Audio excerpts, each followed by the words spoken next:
প্রায় ১.৫ বছর পর আবারও বাংলাদেশে কোভিড-১৯-এর একজনের মৃত্যু ঘটনায় সামনে আসায় জনমনে নতুন করে উদ্বেগ দেখা দিয়েছে।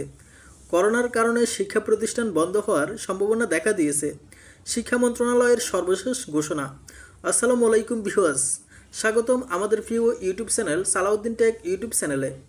আজকের এই গুরুত্বপূর্ণ ভিডিওতে আমরা জানাবো করোনার কারণে শিক্ষা প্রতিষ্ঠান বন্ধ হচ্ছে কিনা, সেই নিয়ে শিক্ষা মন্ত্রণালয়ের সর্বশেষ আপডেট। যারা এখনও চ্যানেলটি সাবস্ক্রাইব করেনি দয়া করে সাবস্ক্রাইব করে রাখুন এবং ভিডিওটি বন্ধুদের সাথে শেয়ার করুন। চলুন এখন শুরু করা যাক আজকের মূল আলোচনা। সম্প্রতি আবারও করোনা সংক্রমণ বাড়ছে।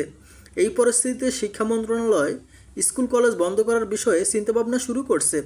শিক্ষা মন্ত্রণালয়ের একাধিক সূত্র জানিয়েছে, যদি সংক্রমণ এই সপ্তাহের মধ্যে আরও বাড়ে তাহলে স্কুল কলেজ বন্ধ করে অনলাইন ক্লাস চালু করার পরিকল্পনা রয়েছে। মাউশির পর্যবেক্ষণ। আপনারা জানেন, শিক্ষা বিষয়ক টেকনিক্যাল কমিটির প্রধান হচ্ছেন মাউশি।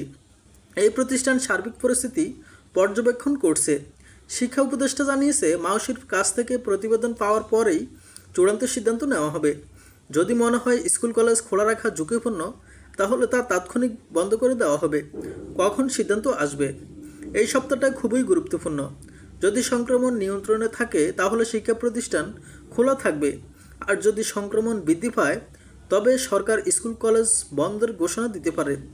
শেষ কথা, সবশেষে করোনা পরিস্থিতির নিয়ন্ত্রণে না আসলে শিক্ষা ব্যবস্থাতেও কিছু পরিবর্তন আসতে চলছে। পরবর্তী আপডেট পেতে আমার চ্যানেলটি সাবস্ক্রাইব করে রাখুন।